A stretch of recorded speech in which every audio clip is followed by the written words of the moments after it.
Miss Hawaii. Aloha, Hi, we Judy. finally made it. You Good. may notice that we're wearing our fleece jackets. It's Is it- only been in the 60s. It's been very cold, so we're all wearing our winter stuff. Hey, hi. Hi. So it's really that cold in Hawaii. Oh, it's freezing cold. What? We've been sleeping with socks on, long pants, a long sleeve t-shirt, and a quilt. Oh, Wow.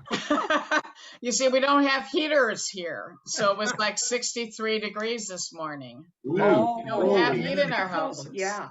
Oh, there's Carol from Hawaii. Yes, right here. Wow. Hi, Pat. Hi there. Bob, good to see you. And Judy's coming on from Utah. Yes, I'm here. Okay. We're looking forward to seeing you. Here's Betty Ann. Here's Dorcas from down in Ventura. Judy's trying to get on from Utah. There. How's that? Perfect. That's Okay, good. Does that take my wrinkles out? No, but it's okay. We've all got them. Hey, listen, I have to turn around this way.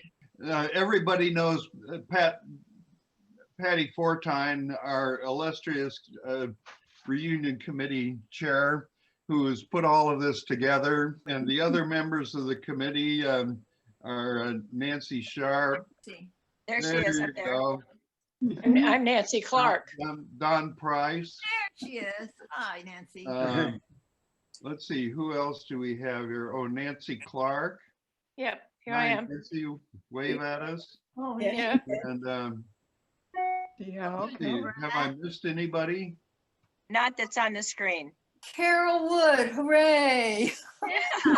Happy to see you. Oh, Boots is on the committee. There she is. Hello, that's me in the corner. you. Oh, there we go. I thought that we would appropriately open this by having Bill give us the Hawaiian chant greeting. Go to it, Bill. Bill Fernandez. All right. Aloha.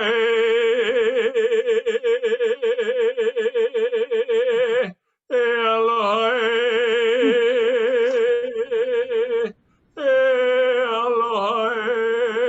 Aloha. Kia ko kalani. Ho mai kaiki. Ho mai kakamai. Ho mai kamana. Mahalo no, class of 1953. Mahalo no, class of 1953. Como mai. Como mai.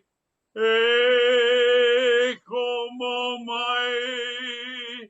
Mighty class of 1953. Fantastic, Bill. Oh, Really, there's Mary Gwen. Bravo. That's Bravo. wonderful. Thank Bravo, you, Bill. okay, now how many of you have your COVID shots completed? Raise I your will, hand. I will today. I have my second shot. Oh, So- Wow. One of the shots. Yeah. We've had them. Okay, we've One, got two. and now we're getting the second one on Friday. Okay. How many of Everyone- you have had your first shots? Hey, I've had my I first. have. one. I Yeah. have. Me too. Okay. One. Okay, you guys, let's go back to Stanford a little bit. All Do you right. have a favorite professor? I like Dr. Farmer, who was the art Oh, I loved person. him. Yeah, I right. loved a lot of them. Did anyone like Monsieur Lemaitre, the French French guy? teacher. Oh, I yeah. never had him. Fantastic. I loved it. Fantastic, exactly. I took at least 3 classes. I took existentialism from him. Oh, wow. Really? Don't ask. Dr. Strothman taught. I Yeah. thought he was wonderful. They were all good. They were all good, weren't they? I used to take my knitting with me. I used to knit in the class. I knit too. I had Yeah. a professor tell me if I made him socks, he'd give me an A. And of course he was kidding, but I did knit him socks. I liked Richard it was either Gable or Cable who taught upper division political science classes, small little seminars. And he showed a movie that I will never forget, and it introduced the word smog, which was just coming into, yeah, into knowledge. And his Friday seminars were held at Rosati's Beer Garden. The dialogue. One would think it would be a chemistry class. Yeah, right. Hey, well, listen, Rosati's has really changed. That they've improved it tremendously. Somebody new took it over, and they have all kinds of tables out in the back. I guess people can start using it now for outdoor eating. And they have a pizza truck in the back, and so they have it's very popular. It's really caught on. How old? How old is it? How old is it? It's really old. I think. Well, it was old in 1953. I know. Yeah, in It started in the 1869. 1850s, I think. Yeah, 1869. Wow. That's about the time we were freshmen, right? Oh, that's. Yeah, why? They don't call it Rosati's anymore. They call it the Jay, Alpine Inn. Alpine Inn is what it's called. Yeah. Yeah. Okay, we didn't introduce Jake Wellington, who is our mentor in setting up all of our reading stuff. And Jake is very inspirational, and perhaps we can be inspirational for him in choosing reunion get-togethers like this one for other classes. And by the way, we're the only class that has a reunion every year in our age group.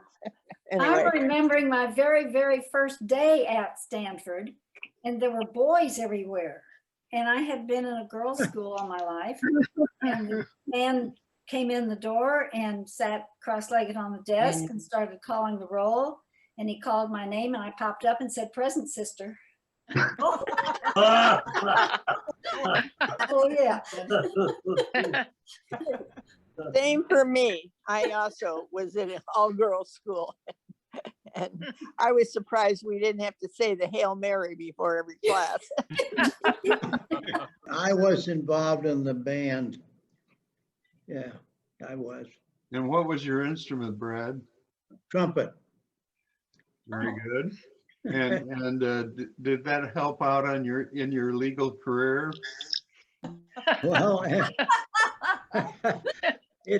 that's one thing that didn't make a damn bit of difference. But I will say this about Stanford, that I think it really changed my life.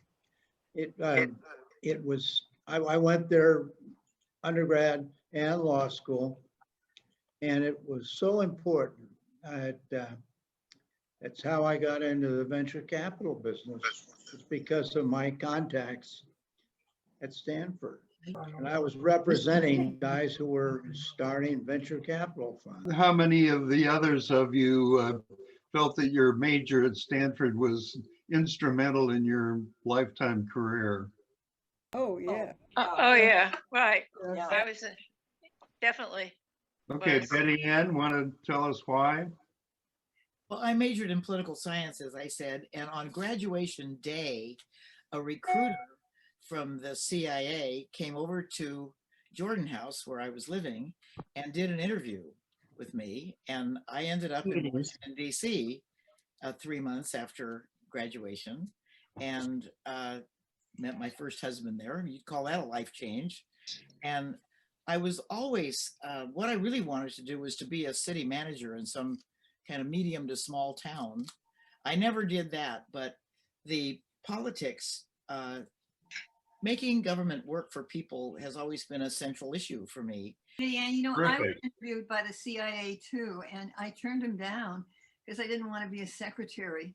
Okay, let's just go around and see what everyone's careers have been. Bob, you want to tell us what you've been doing all these years? So are you talking to Bob Simon? Bob Simon.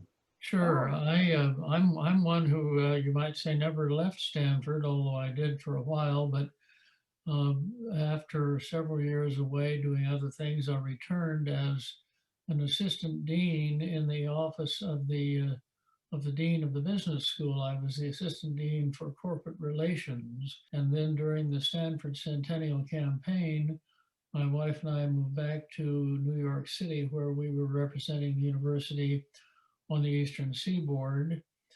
As some of you know, I have dabbled in what I call light verse, and I wrote a poem about Stanford, which had to do with Stanford's centennial. We have all greatly appreciated your writing, Bob. I think it's been a part of our class almost as long as I can remember. Well, thank you very much. Oh, Mary Hudson. Well, I got a degree in elementary education, which I think looking back on it was kind of a mistake. Now you can't major in that. You have to have a regular major. And I did teach, and I went overseas and taught at an Army dependent school. That was great. And then for a lot of years, I prepared income taxes, which I adored because it sort of incorporated my love of people with, I'm not a mathematician, but I just loved doing that. It was really fun. Stanford, we had the Women's Athletic Association, and we did some competitive things just on a more friendly basis. For instance, in basketball, we had San Jose State come up, and we did a tournament, and then we fed them dinner, as a matter of fact, in the old Robley gym. We used the kitchen and gave them spaghetti and salad.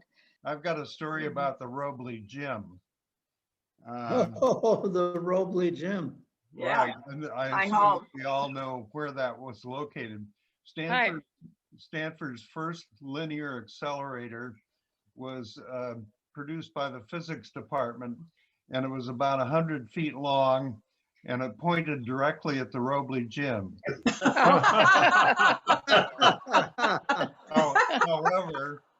However, they put the target area behind a whole small mountain of lead bricks.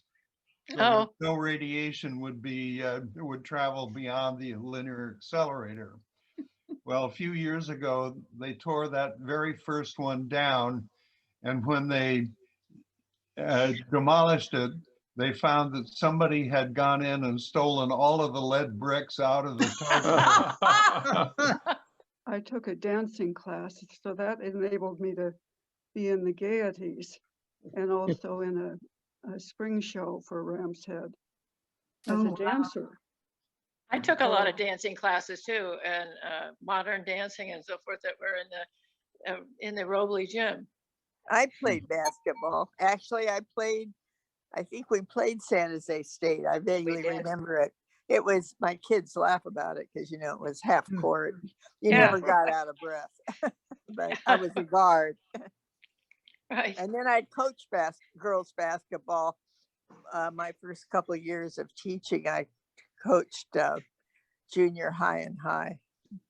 And in a really rough neighborhood. And I had these 8th grade girls that were actually larger than I was. And I called a foul, the referee called a foul on my team. And one of the girls pulled a knife out of her door and said, our house won the senior year because we sang Singing in the Rain, and it started raining. You at Robley? Yep. Not Robley, Guthrie?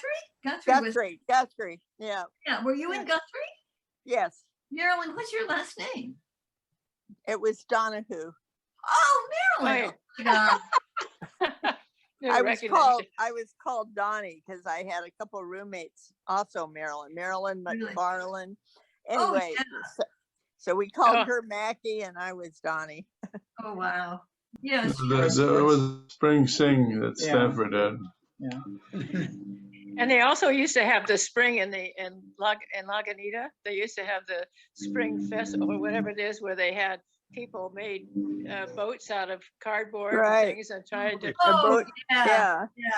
Yes, but remember that during our 4 years, 2 of the years, the lake got no water. Well, it's like it is Yeah. now. We I had 2 dry remember, years. right, the last 2 years, the first 2 years Yeah. that had water. Yeah, my granddaughter lived in Lagunitas and she didn't believe me when I said there was a lake there. But our freshman year at Robley, a fire broke out on the I third remember floor. that. Yeah. In a closet in a corner.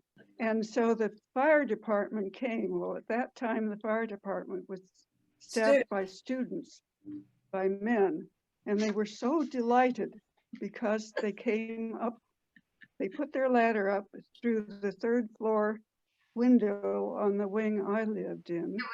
And they emerged into Jill Nesbitt's and Jeannie Fox's room.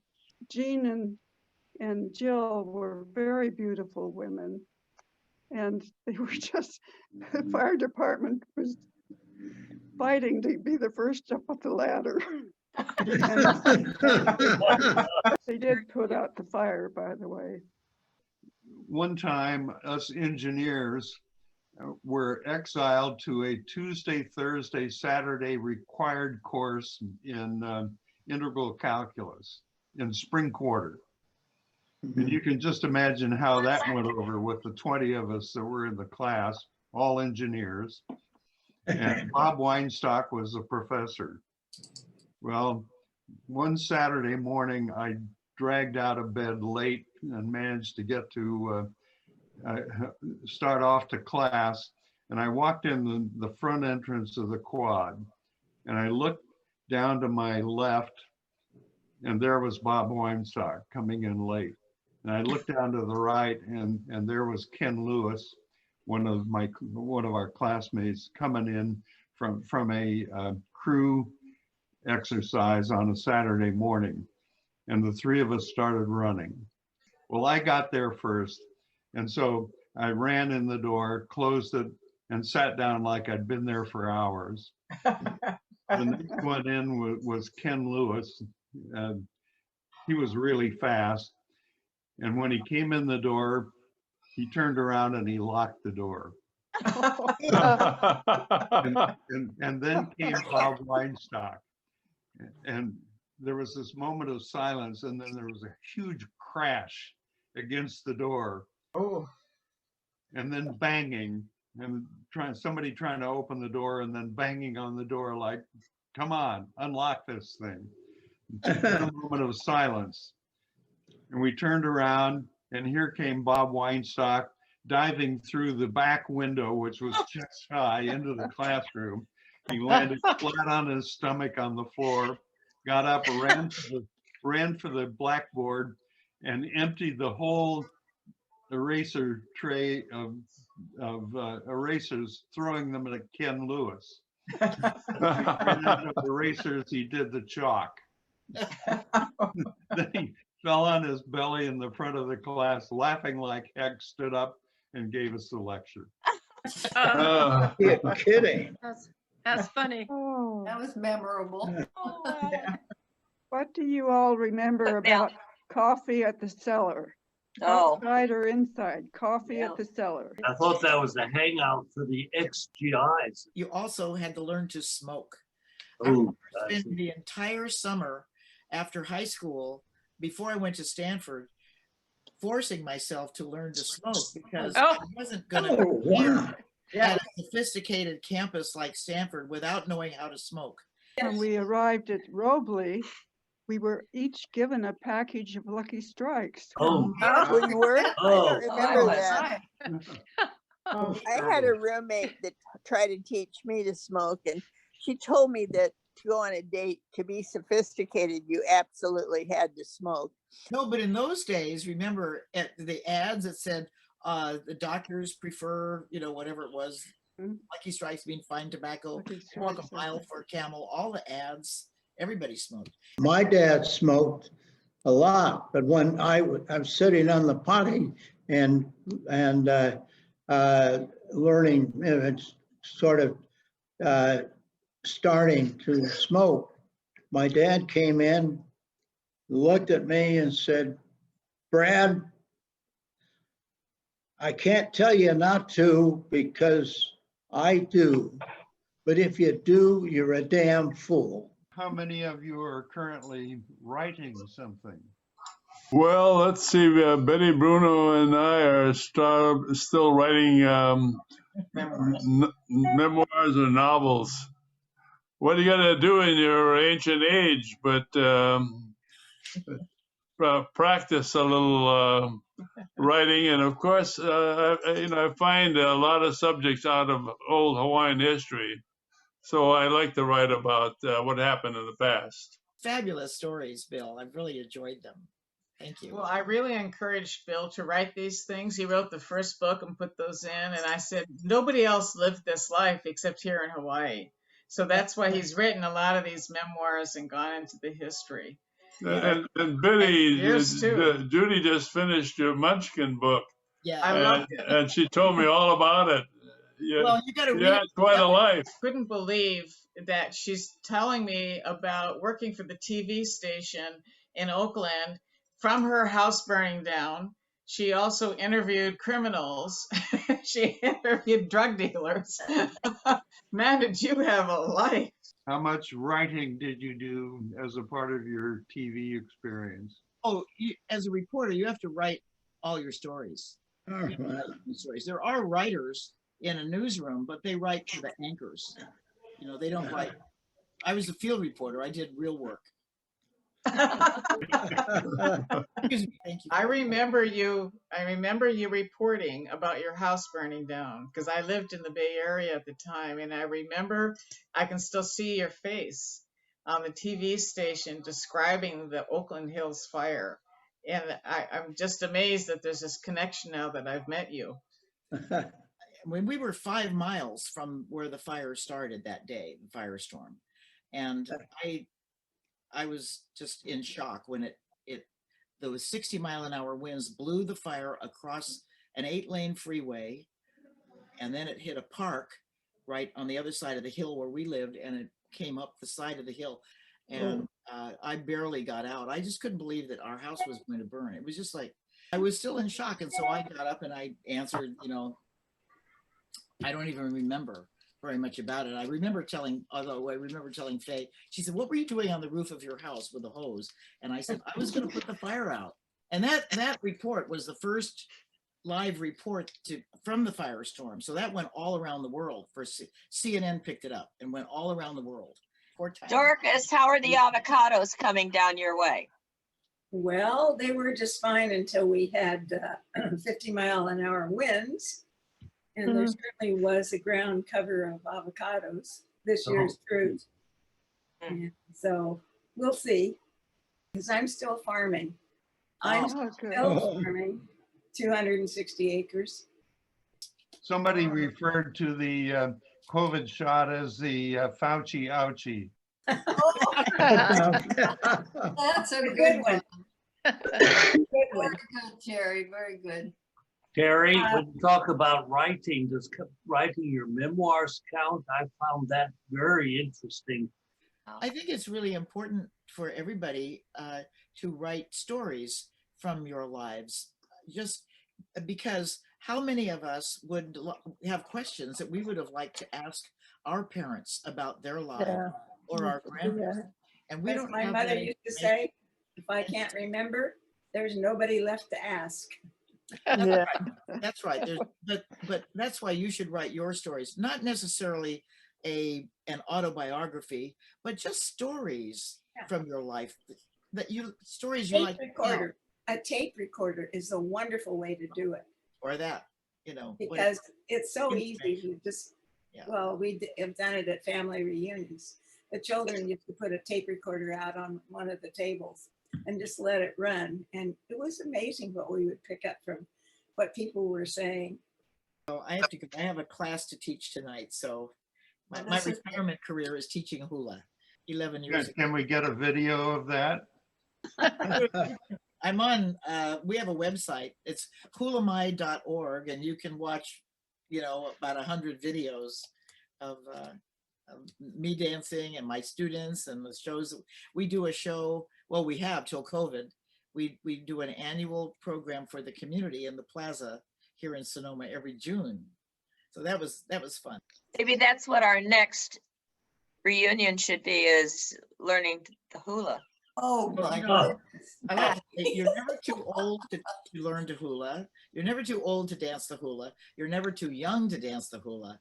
You're never too tall, too wide, too heavy, too thin, too thick, whatever.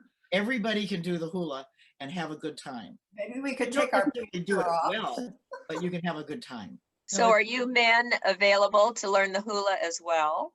Yes. Men do the hula too. Right. Yes. Yes, Brad, are Jane. you up for that? Little hip action never hurts. Right. Hula keeps you young. Well, thanks very much. It's been very enlightening, very entertaining. And we hope we're setting the standard for other classes and getting together frequently because our friendships go way back and our experiences are so rich and entertaining.